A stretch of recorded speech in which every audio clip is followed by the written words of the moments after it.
Gepleyer Azatlyk Radiosu. Akşamınız hayırlı olsun hormatly radio dinleyijiler. Şuun 2016-njy ýylyň 7-nji ýuly hepdeniň penşenbe güni habarlar gündeligimizi Pragada studiýadan men Gözel Hudaýberdiýew alyp barýaryn.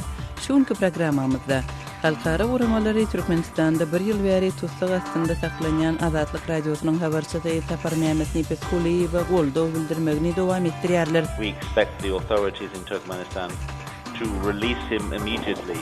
Türkmenistanyň prezidenti Berdimuhammedowyň Türkmenawada eden sapary şäher ýaşaýjylaryna täsir ýetirdi. Şäherde hopsuzlyk işgärleriniň ulaglaryndan başga hiç ýyly maşyn hereketi ýok.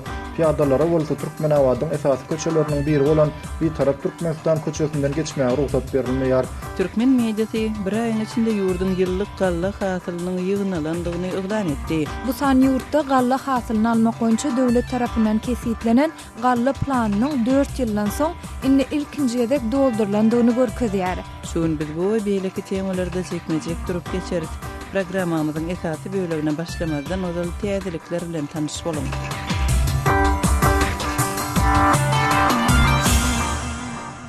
Germaniýanyň kansleri Angela Merkel ortadan Ukrainadaky hereketlerden günbatar we NATO'nun gündogor Ýewropadaky agzay ýurtlary bilen özara ynamyna zeper ýetirýänligini aýtdy. Ýerde halkara kanunlarynyň güýji we hereketleriň eldegirilmezligi söz we hereket arkaly soragatyna goýulýan bolsa, elbetde bu ynam ýetýär diýip Merkel 7-nji ýylda Germaniýanyň parlamentinde eden çykyşynda bellidi. Onuň bu çykyşy NATO'nun 8-nji 9-njy ýylda Warşawada geçirjek sammitiniň öňü tirasyna gabat geldi. Sammitde Moskwanyň gündogor Ýewropadaky hereketleri meselesi ýokary derejede maslahat ediler. Häzirki wagtda NATO'nun we Orsiýatyň özara gatnaşyklary sowuk guruşy döwründen bäri iň pes derejesine ýetdi. NATO we Orsiýat 13-nji ýylda NATO'nun Brüsseldäki edarasynda gepleşik geçirmek barada hem ulalaşdylar. Şeýle-de Germaniýanyň kansleri Angela Merkel 13-nji 14-nji ýylda ilkinji gezek resmi sapar bilen Kyrgyzstana barar. Kyrgyzstanyň prezidentiniň administrasiýasynyň 7-nji ýylda aýtmagyna görä Merkel Bişkekde prezident Almazbek Atambayew şeýle-de ýurdun parlament agzalary we raýat cemgiýetçiliginiň wekilleri bilen duşar. Merkel we Atambayew iki tarap bilen gatnaşyklary regional we halkara meselelerini ara alyp maslahat ederler. Germaniýanyň daşary işler ministri Frank-Walter Steinmeier mart aýynda Kyrgyzstana we beýleki Merkezi Aziýa ýurtlaryna sapar edipdi we resmi maglumatlara görä ol şonda terrorizme garşy görüş, regional hyzmatdaşlyk we ykdysady gatnaşyklary ýaly meseleleri maslahat edipdi. Owganistanyň prezidenti Ashraf Ghani Washingtonyň Owganistandan Amerikan harbiýlerini çykarmak işini haýallatmak baradaky kararyny makullady.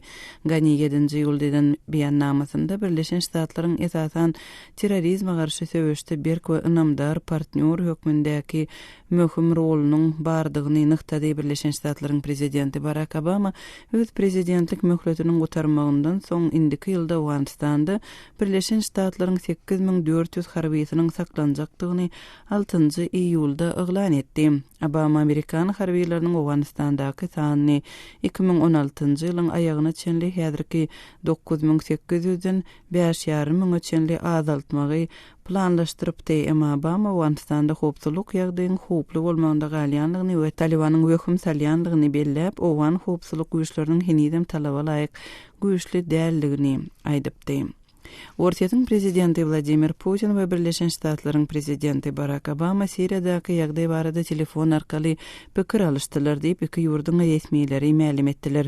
Kremliň 6-njy ýylda aýtmagyna görä telefon arkaly gepleşik geçirmek teklibi bilen çykyş eden Putin Obamadan Siriýada aram opozisiýon gozgalançylaryň we Al-Qaidanyň Siriýadaky Al-Nusra fronty ýaly ekstremist toporlaryň arasyny açmağa yardım sorapdyr. Şeýle-de lideriň Birleşen Milletler Guramasynyň araçylygynda parahatçylyk urundaky gepleşikleriň dowam etdirilmeginiň zerurlygy barada ulalaşandyklary habar berildi. Aktam Obamanyň Orsiýatyň Siriýanyň rejiminiň hüjümleri bes etmegi urunda basyş etmeginiň ähmiýetini nykdanlygyny ma'lum etdi. Obamanyň we Putiniň arasynda geçirilen bu gepleşik Siriýanyň harbiýleriniň ok atyşygy bes etmek boýunça 72 saatlyk azudalyk düzgünlüği bir taraplan oglan etmeginiň ýa-da gabat geldi.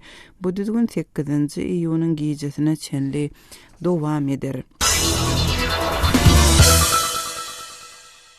Ýewropa Birleşiginiň Gollandiýaly täsirçileriň aladalanmalary esasında Ukraina bilen birleşmek baradaky laşygynda hiç biri ütköşüklükleri göz öňünde tutmaýanlygyny hem Ukrainanyň birleşige agza bolmagyny degişli öňgüdüşlüň ýoklugy barada jarnamany ýaýratmagynyň ähtimallygyny Ýewropa Birleşiginiň diplomatlary habar berdiler. Gollandiýanyň raýatlarynyň aglaby bölegi aprel aýynda geçirilen hökmany bolmadyk referendumda Ukraina bilen sowda we birleşik baradaky laşyga garşy çykyş edipdi.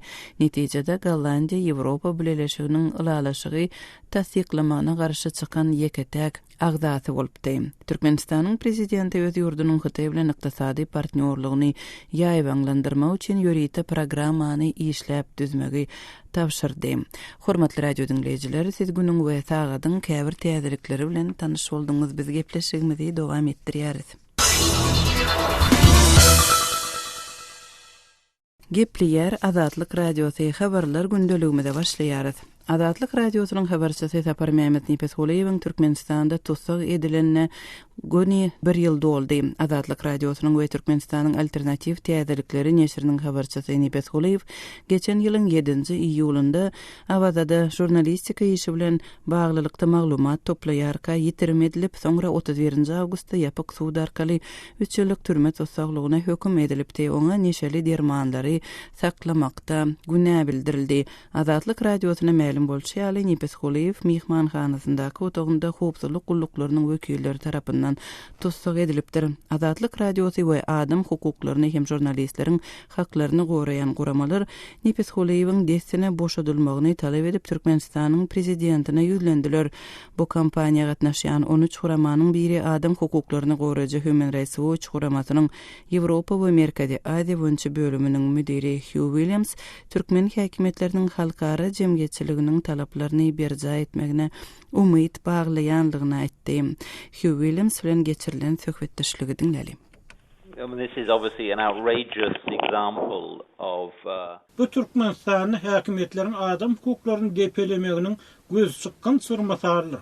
Bu ýagdaý Türkmenistanyň adam hukuklarynyň aýlgan sur ýagdaýda galýanlygyny ýene bir gezek tasdikleýär. Nipesguliýewiň tutsak edilmeginiň sebäpleri suud edilmedi. Oňa garşy ýönkelen neşeli ferişteler bilen bagly aýyplamalar esassy. Biz Türkmenistanyň häkimetleriniň on destini boşatmagyna garaşýar. Ol asliýetini tutsak edilmeli. Emma onuň tutsak edilmeginiň ýyl dönümini biz öz aladalarymyzy gaýtadan ma'lum edýäris we onuň boşadylmagyny talap edýäris.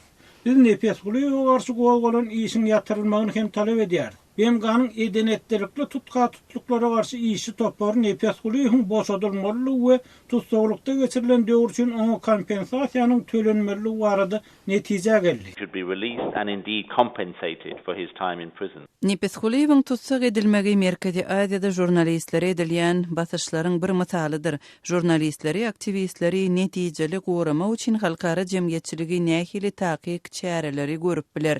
As you say, such letters draw attention to his detention and we hope Biz özümizin açıkatımızda Nipesguliýewiň tutsaklygyny köpçüligiň ünsini çekýär. Biz Türkmenistanyň ýagdaýyň halkara derejesinde üns merkezine düşýägine umyt baglaýar. Şeýle de bu çare arkaly Nipesguliýewiň işini Türkmenistan bilen diplomatik gatnaşyklar saklayan hökümetleriň ünsini çekýär. Ýewropa Birleşigini we Germaniýany mysal hökmüne getirmek mümkin. Ýewropa Birleşigi Türkmenistan bilen dürli derejelerde gatnaşyk alyp barýar. Şeýlelikde olar Türkmenistanyň adam hukuklaryna degişli ören erbet ýagdaýyna täsir etmeli we Nipesguliýewiň tutsaklygy meselesini Türkmenistan bilen diplomatik gatnaşyklarynyň gün tertibine ýokary derejede gowalgamaly. Türkmenistanyň prezidenti awgustyň aýagyna Germaniýa sapar eder. Germaniýa Türkmenistanyň prezidentiniň saparynyň onuň Nipesguliýewi boşatmagyny talap etmeli. Germaniýa Nipesguliýewi boşatmak we beýleki tutsaklar barada maglumat bermek meselesinde Türkmenistana täsir ýetirip bilerdi. Bu amala asyrylmagy mümkin takyk adımlaryň biridir. in advance of visit by the president. That's one practical example of what could happen. Azatlyk radiosynyň habarçysy Sapar Mehmet Nepeshuliýewiň destine boşadylmagyny talap edýän halkara guramalarynyň biri adam hukuklaryny goraýjy Human Rights Watch guramasynyň Ýewropa we Merkezi Aziýa boýunça bölüminiň müdiri Hugh Williams bilen geçirilen söhbetdeşligi diňlediňiz.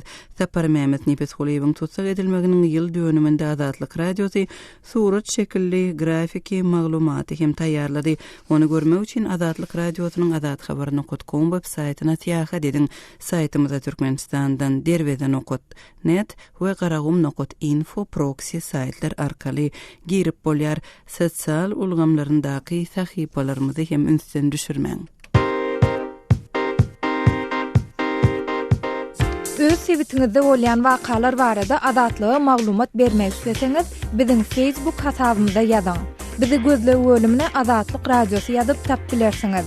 Siz suratlaryňyzy we videolaryňyzy hem ýollap bilersiňiz. Azatlyk siziň şahsiýetinizi gizlinlikde saklar. Siz bolan wakalar barada maglumat beriň, biz hem habar bereriz. Gepleýär Azatlyk Radiosy siz habarlar gündeligimizi dinleýärsiňiz. Prezident Berdimuhammedowyň 7-nji ýylda Liwap vilayatynyň merkezi Türkmenawat şäherine sapary şäheriň we vilayatyň gündäki durmuşyna öz täsirini ýetirdi. Bu arada regiondan dürli maglumatlar gowşýar. Regiondaky ýagdaýlar barada habarçymyz Röşen Çaryýewiň berjek maglumatlaryny dinläli. Türkmenistanyň prezidentiniň Liwap vilayatynyň merkez şäherine edýän sapary bilen baglykda häzirki wagtda Türkmenawadyň köçeleri belli bir derejede göçülen ýurdu ýatladýar. Şäherde howpsuzlyk işgärleriniň ulaglaryndan başga hiç ýyly maşyn hereketi ýok. Piýadalara bolsa Türkmenawadyň esasy köçeleriniň biri bolan bir tarap Türkmenistan köçesinden geçmäge ruhsat berilmeýär. Bir tarap Türkmenistan köçesiniň ugrunda ak köýnekli harby formadaky polisiýanyň ýol gözegçilik işgärleri bilen birlikde gara penjekli gastukly elleri rasiýaly howpsuzlyk işgärleri ähli hereketi durýarlar.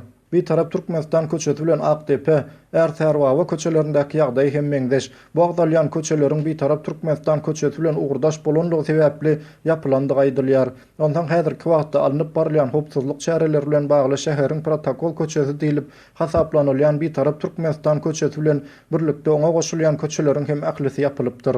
Iki köçäniň arasyndaky ýaşaýjylar bolsa öz ulaglaryny öýünden takminan 200-300 metr uzaklykda goýup gitmeli bolýarlar. Ýa bolmasa ýapyk köçelerden geçip bilmän ýollaryň açylaryna garaşyp oturmaly bolýarlar. Edil sürüjüler ýaly piýadalar hem ýoldan geçip bilmän jaýlaryň we beýleki binalaryň kölegesinde ustadan goranyp ýollaryň açylaryna garaşmaly bolýarlar. Bu ýagdaý häzirki wagtda Türkmenawada prezident Berdimuhammedowyň gelmegi bilen bagly görülýän howpsuzlyk işgärleriniň garamagyna berilen şäherdäki emele gelen ýagdaý.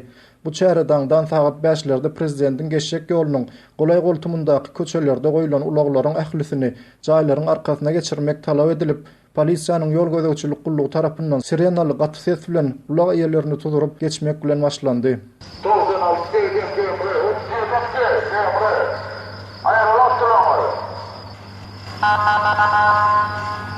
Köçeleriň ýapylmaklygy ady Türkmenawatlar üçin birgeden kynçylyklar döredýär.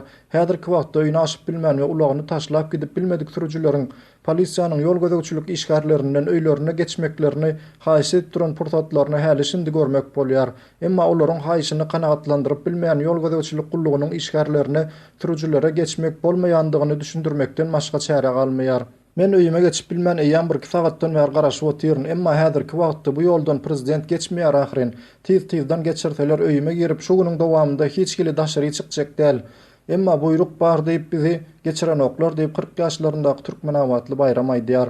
Bayramyň kıyaly ýagdaýlary piýadalaryň hem duş gelýänini görmek bolýar. Ýöne bolyn sürüjüler bilen tapawatlykda öýlenden soňra ýoldan geçmek üçin toplanan piýadalar nähili bolsa da käwir ýerlerden tizdan tiz geçirip duran soňlar garaşyp duran piýadalara duş gelmek ertirirdenki ýagdaý bilen deňeşdirilende seýrek gawat gelýän ýagdaý diýse boljak. Şeýle de häzirki wagtda köçede galan adamlary gyzyklandyrýan esasy mesele baglanan ýollaryň haçan açyljakdygy hakdaky soragdyr. Käwir Türkmenawatlaryň Azatlyk radiosyna aýtmaklaryna görä, ýoluň ugrundaky howpsuzlyk işgärleri adamlaryň bu soragyna anyk jogap berip bilmändiňe açylar diýip köşeşdirmek bilen çäklenýärler.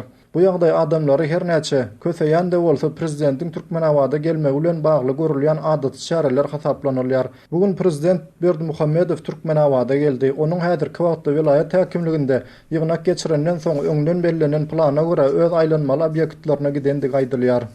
Türkmenistan'daki habarçymyz Röwşen Çaryýewiň maglumatyny dinlediňiz. Türkmenistanda daşary ýurtlaryň ýokary we orta okuw jaýlarynda alynan dokumentleri ikrar etmegiň täze düzgüni tasdiklandy diýip Türkmen medeniýeti daşary ýurt diplomlaryny ikrar etmek meselesine hökümetiň geçen hepde seredenligini habar berdi. Häzirki wagtda daşary ýurtlarda onlarça müň Türkmenistanly bilim alýar. Olaryň en çemeti diplomlaryny öz ýurdunda tasdiklatmagynyň öňünde dürli kynçylyklaryň döreýänligini gurrun berýär. Kardeşim Ýoşan Urbanyň berjek maglumatlaryny dinläli. Türkmenistan'da daşary ýurtlaryň ýokary we orta okuw jaýlaryndan alynan dokumentleri ikrar etmegiň täze düzgün tasdiklandy. Emma daşary ýurt diplomlaryny ikrar etdirmek kynçylyklarynyň saklanyp galýanyny gaýdylýar. Türkmen medeniýeti daşary ýurt diplomlaryny ikrar etmek meselesine geçen hepde Ministrler Kabinetiniň nowatdaky mejlisinde seredilenligini habar berýär. Dogrusu bu mesele hökümet mejlislerinde öňkü ýyllarda hem ençemegedek bozgolypdy we daşary ýurt diplomlarynyň hiç bir kynçylyksy ikrar edilmegi, hünärli ýaşlaryň wagtynda işe ýerleşip bilmek üçin prezident tarapyndan degişli tawsyryklar berilipdi. Ýönemeňe garamazdan inni 5-6 ýyl bäri her ýyl daşary ýurt diplomlaryny ikrar etmek meselesi gün tertibine getirilýär. Şol wagtda daşary ýurtlarda okuyan ýaşlaryň Azatlyk radiosu bilen paýlaşýan tejribeleri näme üçindir resmi habarlarda agdalmaýar. Iň soňky çap edilen dokumentde ýa-ni täze tasdiklanan düzgünnama görä daşary ýurtlarda alynan diplomlar Türkmenistanyny ikrar etdirmek üçin 9 sany dokument gerek. Ol dokumentler bilim ministrligine ýazylan ardadan başlanyp diplomyň asyl nuskasynda tamamlanýar. Emma bu täze düzgünnamanyň şondan başga jekme-jeklikleri barada Türkmen medeniýetine goşmaça düşündiriş berilmeýär. Munyň üstesine Azatlyk radiosynyň ýurdun bilim ministrliginiň işgärleri bilen habarlaşmak synanşyklar hem şowsuz oturdy. Ol ýerde telefonlar almaýarlar. Daşary ýurtlarda okan we okuyan Türkmenistanlylaryň bir toparynyň Azatlyk radiosyna beren maglumatlaryna görä, bu düzgünleriň täzeden tasdiklanmagy daşary ýurtlarda bilim alan ýaşlar işe ýerleşdirmekde bar bolan kynçylyklar azaltmaýar. Adına etmeli soran Türkmen studenti bir yerde çözülmeyen esasy iki meseleniň studentlerin ala tutulmagynyň we şu yerden gelip çykýan korrupsiýa para kynçylygynyň bardygyny aýdýar. İkrar etmek meselesinde devlet tarafından ýerilýän taliplaryň olanky göne ikrar etýärler. Finaga almazdan. Soň öz başda öz pul bilen daşary ýurt okuyanlar üçin Türkmenistanda täzeden finaga girmeli bolýarlar. Diplomları ikrar etmek baradaky egzamenlerde Türkiýede okuyan studentiň tasdiklamagyna görä, Odal Sapar Murat Niýazowyň ruhnama kitaby boýunça soraw köp berilen bolsa, inni türkmen taryhyna degişli sorawlar köp berýärler. Goloýda synagdan ýykylan bir ýaşygyň Azatlyk radiosynyň habarçysyna gurrun bermegine görä, ol Odal häzirki Türkmenistanyň territoriýasynda bolan Parfiýa döwletiniň türkmen döwleti bolanlygyny bilmeýänligi üçin diplomyny ikrar etdirip bilmändir. Aýdylmagyna görä Türkmen telewizionyasynda soňky döwürler Parfiýa döwletiniň parsiýaly Türkmen döwleti bolanlygy Göktepe etrafyndaky Azgan dowasynyň bolsa Owuz kent, ýagny Owuzlaryň şäher bolanlygy barada gepleşip görülýär. Adyny etmekden saklanan Türkmen studentiniň aýtmagyna görä diplomlar ikrar etdirmekde esasy kynçylyk ýa-da mesele korrupsiýa bilen bagly. Esasy mesele şol. Täze öňünden aýtýarlar her bir dersiň belli bir wagty barmyş diýip. Soň bizem soraýar, öz güýjüň bilen geçmek mümkinmi diýip soraýar. Ay onda da gaty mümkinçilik az diýär. Ýani her dersten gaty detally sorawlary tutýarmyşlar. Bir kitabyň her nokadyna üçin ýatmaly diýilen ýani netije gelinýär. Hem tanşyň bolmaly hem pul tölemeli. $1000 bolmaly ýa-ni. Azatlyk radiosu bilen söhbetdeş bolan Odalky häzirki türkmen studentleriniň gurrunlaryna görä Türkmenistanyny daşary ýurtlarda agşamyna gaýbany okulyp alynan diplomlar, hususy okuw jaýlaryny okan studentleriň dokumentlerini kabul etdirmek juda kynlygyna galýar. Kardeşim Ýoşan Urbanyň maglumatyny dinlediňiz. Türkmenistan şulky galla hasylynyň üstünlükli ýygnalanlygyny elan etdi. Resmi maglumatlardan çen tutulsa 1.600.000 tonna möçberinde kesgitlenen hasyl bir aýa goly wagtyň dowamında ýygnalypdyr. Türkmenistandaky galla önümçiliginiň şulky resmi görkezüjileri barada kardeşim Sehranyň taýýarlan maglumatyny dinläli. Şu ýyl Türkmenistanda 1.600.000 tonna gallanyň ýygnalandygy habar berilýär. Bu san ýurtda galla hasylyny almak boýunça döwlet tarapyndan kesitlenen galla planynyň 4 ýyldan soň inni ilkinji ýedek doldurulandygyny görkezýär. 6-njy ýylda Türkmenistanyň döwlet telewizionyasynda türkmen daýhanlarynyň döwlete däne tawşyrmak boýunça plan borçnamalaryny ýerine ýetirendigi habar berilip, şu neçenli döwlet harmanyny 1.600.000 tonna buğdayın tavşyrlandygy aýdyldy. Yerli wagt bilen saat 21:00-da efirden Watan habarlar gepleşiginde Prezident Gurbanly Berdimuhammedowyň her ýylyň iýul aýynyň 3-nji ýekşenbesinde bellenýän Galla bayramyny uly dawara bilen bellemek hakyna tawşyryk berendigi hem habar berildi. Emma 7-nji iýulda ýerden efire berilen Watan habarlar gepleşiginde we neşir edilen gazetlerde ýurtda şul galla hasylyny almak boýunça gödöňüne tutulan döwlet planynyň doluny barada hiç ýyly maglumat berilmedi diýip yerli synçy we ýadyjy Amanrat Bugaýew habar berýär. Munyň deregine 6-njy ýylda çap bolan Merkezi gazetlerde Ahal welaýatynyň gallaçylarynyň 450.000 tonna galla ýygnap plan borçnamasyny berjä edendigi tekrarlanýar. Penşenbe günü neşir edilen gazetlerde bolsa Daşowuz welaýatynyň daýhanlarynyň 300.000 tonnadan gowrak däne ýygnap buğday planyny ýerine ýetirendigi bellenýär. Bu maglumatyň näme sebäpden Watan programmasynyň gepleşiklerinden aýrylandygyny, gazetlerde bu barada näme sebäpden maglumatyň berilmeýändigini anyklamak kyn. 26-njy iýunda Türkmenistanyň döwlet eýçiligindäki Türkmenistan.gov internet saýtynda ýurtda galla orawynyň barşynda 1 million tonna däne hasylynyň ýygnalandygy ma'lum edildi. Emma bu maglumatyň jikme-jikligi äşkär edilmedi. Şol bir wagtyň özünde Azatlyk radiosu bilen söhbetde şolýan daýhanlaryň ençemesi döwlet tarapyndan owa hojalygy pudagyny tehnika, dökün, suw üçinçiligi meselelerinde ýeterlik derejede gollaw berilmeýändigini aýdýarlar. Şol sebäpli käbir daýhanlar öz göz öňünde tutan hasyllaryny alyp bilmeýändigini we bir ýyllyk zähmet girdejisiniň bir aýlyk güzeranyna da ýetmeýändigini aýdýarlar. 4-5 sapar suwa yakmaly deregine bir sapar 2 sapar suwa yakabilir buğday yetişýänçe. Onuň hasylmyny şoňa görä pes bolýar. Onuň buğdaýyň ösümem boyu pes bolýar-da kammaýlarym gowy ýygyp bilmeýär buğdaýy. Ýarsyn alýar-da ýarsynam bir ýere dökülýär. Şonuň netijesinde biziň alýan hakyny garty uzypsylja. Ol bir aýjygam biziň hozurlygymyz ekläp bilmeýär şol bir ýyl gyýdan adamymyzdan alýan girdejimiz. Onuň nirden güderanyny görmeli. Diýip Marly daýhan Oraz Sehet gurrun berýär. Türkmenistanda her ýyl diýenýaly döwlet tarapyndan kesgitlenýän plana laýyklykda türkmen daýhanlary 1.600.000 tonna däne tawşyrmaly. 2015-nji ýylda Türkmenistanda 1.050.000 tonna, 2014-nji ýylda bolsa 1.100.000 tonna galla hasyly ýygnaldy. Kärdeşim Sehranyň maglumatyny dinlediňiz. Türkmenistanda ýylatyň iş bilen öpüşünçiligi barada kanunyň mazmuny milli metbuatda çap edildi. 1-nji ýylda güýje giren bu kanunda raýatlaryň işlemäge hukuky kanun taýdan kepil geçilýär. Ýurtda işsizligiň möçberini görkezýän resmi sanlar çap edilmeýär. Şol bir wagtda Azatlyk radiosynyň söhbetde şolýan türkmenistanlylar bu problemanyň her bir maşgala täsir ýetirýänligini gurrun berýärler. Habarçymyz Sultan Açylowanyň Balkan welaýatynyň Serdar şäherçesiniň ýaşaýjysy ardy bilen geçiren söhbetdeşligini dinleýälim. Ýokary okuw mekdeplerini gutaryp eline diplom alyp gelenler işe ýerleşibilýärmi? Şolaryň işe ýerleşmek meselesi nähili? Diplomly adamlar işe ýerleşmek meselesi olaryň käsine pa iş, käsine ýok. İş diýip barylsa bir edara bir barya iş barmy? Ýok iş. Sana diye. Emma başka tanış bilişlerekli barsa iş bolýar olara.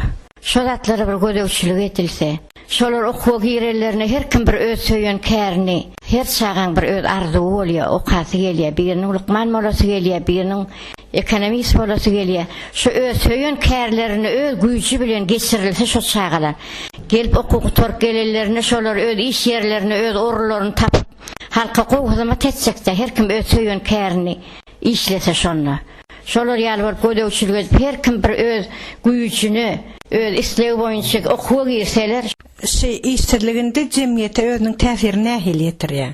Bir maşgalada näçe tan bolup işleýän adamlar bar. Olar gowy ýaşaýanlar.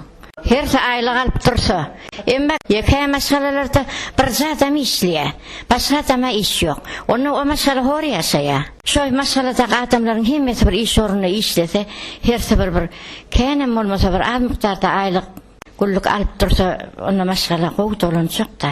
Zähmet birjalary şu meselelerde halka kömek beren okmy? Zähmet birjalaryna şu depderçe ýazyrda gaýsyn atyny. Şu 5 ýyl bolsun, 6 ýyl bolsun şoňa saňa. Hiç ýyldyň iş ýok diýe barsaň. İş ýok diýe bolmasa nereden bereýin? Aýdarsa iş bolsa diýe, oturup ber diýe öýüňde diýe. Habarçymy Sultan Açylowanyň Balkan welaýatynyň Serdar şäherçisiniň ýaşaýjysy arda bilen geçiren söhbetdeşligini dinlediňiz. Adatlygy isleýän wagtyňyz isleýän ýeriňizde dinlemek isleýärsiňizmi? Munuň üçin SoundCloud tilsiminde Adatlyk radiosyny tapyň we ýazylaň. Adatlyň maglumatlaryny ilkinji bolup dinleň. Play Store'dan ýa-da iTunes'dan SoundCloud'un tilsimini indirmeyi ýatdan çykarmaň. Adatlygy SoundCloud tilsiminde Adatlyk radiosy ýazyp tap bilersiňiz.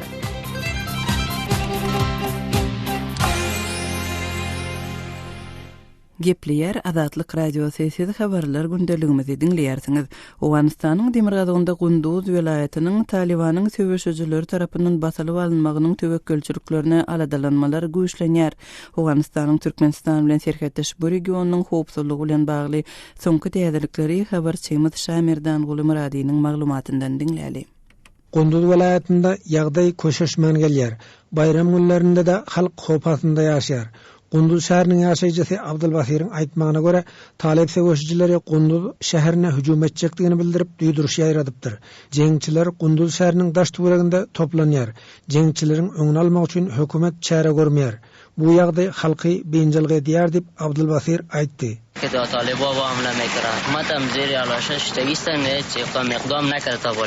Gunduz şäherini mundan bir ýyl gowrak öňem jeňçiler basyp alypdy. Şonda Gunduz şäheriniň ilaty uly ziýan çekdi. Halk şäheri terk etmäge mejbur boldy. Gunduz şäheriniň böleki bir ýaşaýjysy Paýanda Hanyň aýdysyça, jeňçileriň geçen ýyly şäheri basyp alan ajuba kasam halkyň hakydatyndan çykmandyr. Yine de halk gorkuda ýaşar. Jeňçiler Gunduz şäheriniň belli mahallelerine giýje tarapdan iýeçilik edýär. Şäheriň 1 kilometr goýunda jeňçiler jemlenýär. Gunduzda yine hüjum etjekdigini bildirip jeňçiler haýbat atdy. Halk Gunduz şäherinden gaçyp çykmaga başlady diýip Paýanda Han gurrun berdi. Gunduz welaýatynyň 3 täze etraby jeňçileriň kontrolunda galýar. Böleki 6 etrabynyň 70%-dan köpregine jeňçiler iýeçilik edýär. Gunduz welaýatynda hereket edýän jeňçileriň arasynda Merkezi Aziýaly militanlaryň bar diýip ýerli geňeşiň deputatlary aýdýar. Awgan güýçleriniň ýol başçylary bolsa Gunduzda howpsuzlygy üpçün etmek üçin alada edilýändigini ma'lum etdi. Ýollaryň howpsuzlygyna da gödekçiligin edilýändigini öňe sürdi. Awgan polisiýasynyň Gundogor Owganystanda ýerleşen 808 Pamir atly bölüminiň başlygy general Şir Edip Kamawalyň aýdyşyna garanda Awgan güýçleri halkyň asudalygy üçin bayram gününde hem tertip düzgüne gödekçilik edýär. Gazmaha we checkpointha tamamen tadabiri emniyeti ra der ayyam Gece gündüz patrolçylyk çekýär. Harby postlar döredildi. Ýagdaý Awgan güýçleriniň kontrolunda. Halk gorkmasyn diýip general aýtdy.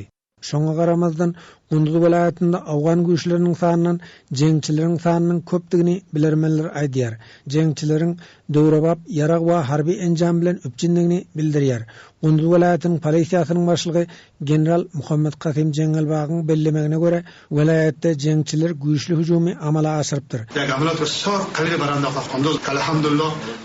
Ýöne Awgan güýçleri jeňçileri ýerine serpikdiripdir. Jeňçiler bu ýola Gunduz şäherine hüjum edip bilmedi. Çünki jeňçilere uly zarba uruldy. Jeňçilerde öňkü güýç galmady diýip general aýdýar. Gunduz welaýatynyň hakimi Esadullah Omar Xelam Gunduz şäheriniň gaýtadan synmajakdygyna halky inandyrdy. Etraplarda da howpsuzlygyň üpçün ediljekdigine hakim söz berdi. Gunduz welaýatynyň 6 etrapy bar. Welaýatda başga da 3 täze etrabyň döredilmegine prezident Gany buyruk berdi. Ýöne täze döredilen etraplar jeňçileriň gödekçiliginde durýar. Gunduz welaýatynyň 5 etrapynda we Gunduz şäherinde türkmenler hem gowçum bolup ýaşar. Türkmen obalarynyň hemmesinde diýenýaly jeňçiler höküm sürýär. Şaýmerdan Gulumrady, Kabuldan Adatlyk radiosy. Adatlyk radiosu bilen Telegram arkaly habarlaşyň. Munuň üçin şu nomerleri ulanyň. Goşmak belgisi 420 773 797 383, goşmak belgisi 420 724 168 983. Eger deslendik bir mesele ýa-da bolup geçýän ýagdaý barada maglumat bermek isleseňiz, Telegram tilsimini indirin we biz bilen habarlaşyň. Telefon nomerlerimiz goşmak belgisi 420 773 797 383. Yeni bir nomer goşmak belgisi 420 724 168 983. Azatlyk Radiosu sizin şahsiyetinizin gizlilikde saklanacağına kepil geçer. Hormatly radio dinleyijileri, şunun bilen yarım saatlyk habarlar gündeligimizin şuňky sanyny jemleýäris. Saatly ara kesmeden soň gepleşigimizi ýazgy görnüşinde dinläp bilersiňiz. Azatlyk Radiosynyň tolkunlarynda galyň.